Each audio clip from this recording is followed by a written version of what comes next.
Hello students, आशा करती हूँ कि आप सारे लोग बहुत अच्छे होंगे और सारे ही अपने घरों में सुरक्षित होंगे। Welcome to my YouTube channel Kiran आदि शिक्षा। हम यहाँ पर स्टडी कर रहे हैं एनसीईआरटी क्लास 10th का चैप्टर नंबर 7 जिसका नाम है कोऑर्डिनेट ज्योमेट्री। इसके 3-4 वीडियोज़ मैं पहले अपलोड कर चुकी हूँ। अगर आपने नहीं देखे हैं तो आप चैनल को सब्सक्राइब कीजिए। वहाँ पर 10th क्लास की एक प्लेलिस्ट बनी हुई है, वहाँ पर आप जाइए, वहाँ पर आपको सारे वीडियोज़ मिल जाएंगे जिससे कि आपको चैप्टर को स्टार्टिंग से समझने में आसानी होगी। इसके अलावा इससे पहले के भी मैं 7-8-9 चैप्टर के शायद वीडियोस डाल चुकी हूँ, तो वो भी आप देख सकते हैं और उनसे लॉकडाउन में घर बैठे आसानी से आप अपनी तैयारी कंटिन्यू कर सकते हैं। और 6 to 10th के लिए सारे क्लासेस के वीडियोस वो आपको वहाँ पर मिल जाएंगे मैथ्स के। तो हम शुरू करते हैं। इसमें 7.2 हमारी चल रही है, एक्सरसाइज नंबर 7.2, ठीक है। और इसके हम 7 क्वेश्चंस कर चुके थे। 8 क्वेश्चन स्टार्ट कर रही हूँ मैं, 8th क्वेश्चन।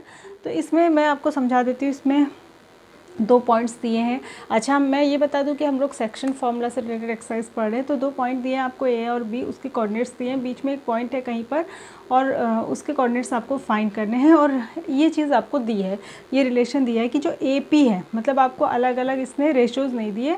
इसने दिए कि जो ए पी है वो 3/7 ऑफ ए बी है। जो ए पी है ना, वो पूरी लाइन ए बी का 3/7 है, ठीक है। तो हमको ए पी पता है, तो हमको ये भी पता होना चाहिए, तब हमको रेशो निकलेगा।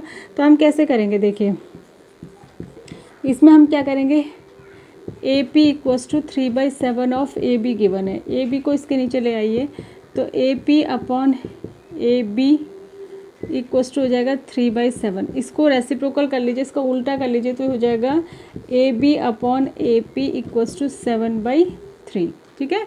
अब आप क्या करेंगे, ए बी को लिख लेंगे A P plus B P, ठीक है। इसको लिख लेंगे A P plus B P upon A P equals to 7/3। इसको डिस्ट्रीब्यूट कर देंगे दोनों में अलग अलग, A P upon A P अलग कर देंगे और B P upon A P अलग कर देंगे। डिनोमिनेटर को दोनों में हमने डिस्ट्रीब्यूट कर दिया, ठीक है। ये कैंसिल हो गया, ये हो गया 1 plus B P upon A P is equals to 7/3। तो यहाँ से बी पी दिखाई दे रहा है ना, B P upon A P equals to हो जाएगा 7/3। ये 1 उधर जाके माइनस हो जाएगा, तो ये हो जाएगा 7 - 3/3 यानी कि 4/3। यानी कि बी पी और ए पी का रेशो जो आया, बी पी और ए पी का जो रेशो आया वो 4/3 आया है। ये भी कह सकते हैं इसको उल्टा करके, ए पी और बी पी का जो रेशो आ जाएगा वो आ जाएगा 3/4। ए पी और बी पी का रेशो ये हो जाएगा 3, ये हो जाएगा 4। यानी कि हमको M1 और M2 मालूम करने के लिए इतना सब करना पड़ेगा। इसको मैं रब कर देती हूँ, आपने नोट कर लिया होगा, ठीक है। अब हमको पता चल गया, अब तो हमारे लिए बहुत आसान है रेशोज़ निकालना। तो इसके कोऑर्डिनेट्स निकालना, x इक्वल्स टू होता है m1x2, ठीक है। m1 ये है, m1x2 आपको फॉर्मूला याद होगा, m1 ये है और x2 क्या है, ये है 3 × 2 प्लस m2 यानी कि 4 × x1 यानी कि -2 अपॉन m1 प्लस m2 यानी कि 3 + 4। तो ये हो जाएगा 3 × 2 = 6 और ये माइनस में आएगा -8/7, ठीक है। तो कितना हो जाएगा -2/7। तो इसका x कोऑर्डिनेट आ गया -2/7। फिर y क्या हो जाएगा, m1 y2, ठीक है। m1 3 है, y2 है -4 प्लस m2 यानी कि 4 और y1 यानी कि -2, ठीक है।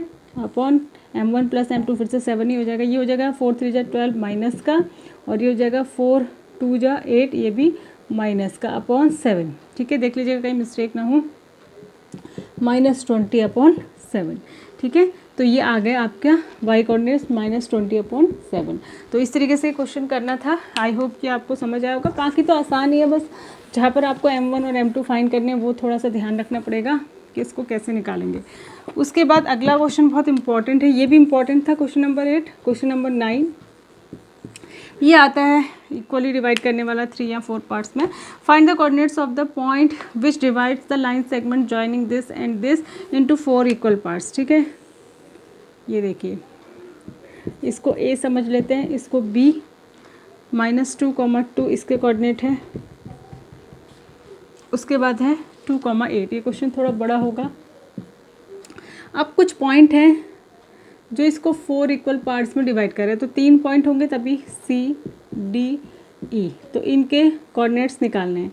तो इसको अगर मैं XY कह दूँ इसको मैं एक्स डैश वाई डैश कह दूँ और इसको X double dash Y double dash कह देते हैं, ठीक है। तो हमको निकालने हैं, हम कैसे निकालेंगे? पहले हम इस पॉइंट को बहुत आसानी से निकाल सकते हैं, क्योंकि ये पॉइंट दो इधर भी हैं, दो इधर, ये 4 इक्वल पार्ट्स है, तो इधर 2 इक्वल पार्ट्स हैं, इधर 2 इक्वल पार्ट्स हैं, तो ये मिड पॉइंट हो गया, ठीक है। ये मिड पॉइंट हो गया। मिड पॉइंट को निकालना बहुत ही आसान होता है। Coordinates of mid point D, mid point D के कोऑर्डिनेट्स पहले ही निकाल लीजिए। तो यानी कि मिड पॉइंट डी के कोऑर्डिनेट है एक्स डैश जो हो जाएगा वो क्या हो जाएगा, अब इनको भूल जाइए अभी, ये और ये याद रखिए। तो x1 प्लस x2/2 यानी कि -2 + 2/2, ठीक है, यानी कि 0/2 यानी कि 0। और इसका y कोऑर्डिनेट क्या हो जाएगा, y डैश हो जाएगा y1 + y2/2, ठीक है, y1 + y2/2, y1 है 2 और y2 है 8/2 यानी कि 10/2 यानी कि 5, ठीक है। तो इसके क्या आए 0,5, ये x डैश y डैश आ गए 0,5, ठीक है। x डैश y डैश आपके क्या आ गए 0,5। अब बहुत आसान हो गया। अब आप जो है, मैं इसको रब कर देती हूँ, आप जो है नोट करते चलिए। अब आप जो है इन दोनों पॉइंट्स को ले लीजिए, तो इन दोनों के लिए ये मिड पॉइंट है, तो फिर हम लिखेंगे coordinates of C which is mid point of AD, जो AD का मिड पॉइंट है। तो A और D के कोऑर्डिनेट लेंगे, तो x कोऑर्डिनेट, अब ये x है, इसको निकालने के लिए क्या हो जाएगा x1, अब x2 ये हो जाएगा, तो -2 + 0/2 यानी कि -1 आ गया, ठीक है।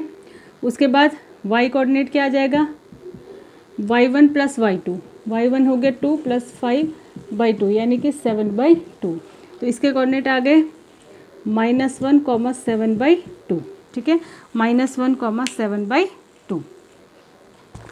अब हमें निकालने हैं इसके कोऑर्डिनेट, तो हम निकालेंगे कोऑर्डिनेट्स ऑफ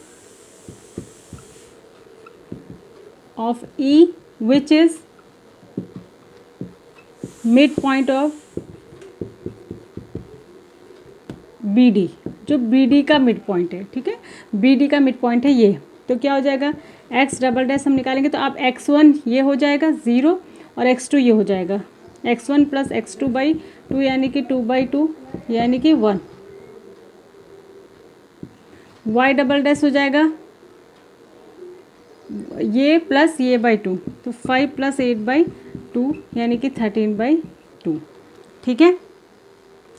तो ये हो जाएगा 1, 13/2 इसके कोऑर्डिनेट हो जाएंगे। तो इस तरीके से हमने सारे कोऑर्डिनेट्स निकालने हैं। तो हमने तीनों के कोऑर्डिनेट्स निकाल दिए, तो हमें देखना पड़ेगा कि किस तरीके से ईजीएस्ट मेथड से हम निकाल सकते हैं, ठीक है। उसके बाद क्वेश्चन नंबर 10 है, लास्ट क्वेश्चन है, देख लीजिए। Find the area of the rhombus, एक रोम्बस है कह रहे हैं, ठीक है, उसके कोऑर्डिनेट्स दिए हैं,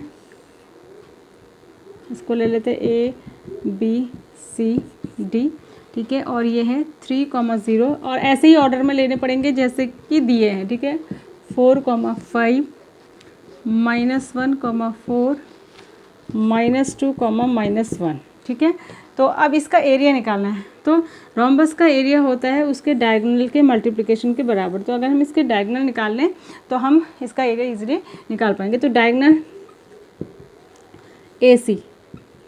AC कैसे निकालेगा, यहाँ पर डिस्टेंस फॉर्मूला लगेगा x2 - x1 का whole square plus y2 - y1 का होल स्क्वायर, -4 का होल स्क्वायर प्लस 4 का होल स्क्वायर, ठीक है। ये क्या हो जाएगा √16 + 16 यानी कि 2 × 16 हो गया, 16 का बाहर आ जाएगा तो 4√2 ये आ जाएगा, ये वाला आ जाएगा 4√2, ठीक है। दूसरा निकालेंगे BD भी वही होगा x2, इसको समझ लीजिए x2 - x1 क्या हो जाएगा 4 का whole square plus y2 - y1 का होल स्क्वायर, तो ये क्या हो जाएगा √-6 का होल स्क्वायर और प्लस -6 का होल स्क्वायर यानी कि 36 दिखाई दे रहा है आपको, ये हो जाएगा 36 प्लस 36, यानी कि हो जाएगा 2 बार 36 आ गया, 36 का स्क्वायर रूट 6 बार आ जाएगा अंदर √2, तो 6√2 आ गया ये। ठीक है, तो अब हमको डायगोनल पता चल गए, डायगोनल पता चल गए तो एरिया क्या होता है, डायगोनल का मल्टीप्लिकेशन का हाफ, तो हम निकालेंगे area of rhombus equals to half into AC into BD। ठीक है, तो ये हो जाएगा हाफ, AC आया 4√2, BD आया 6√2। ठीक है, तो ये क्या हो जाएगा, हाफ √2 2 होता है, 2 इंटू 4 इंटू 6, तो ये कैंसिल हो गया, 24 स्क्वायर यूनिट्स। ठीक है, तो ये इसका एरिया आ जाएगा 24 स्क्वायर यूनिट्स। इस तरीके से करना है। आई होप कि आपको ये क्वेश्चन समझ में आए होंगे, अगर नहीं तो आप वीडियो को बार बार देख सकते हैं। Thanks for watching, God bless you.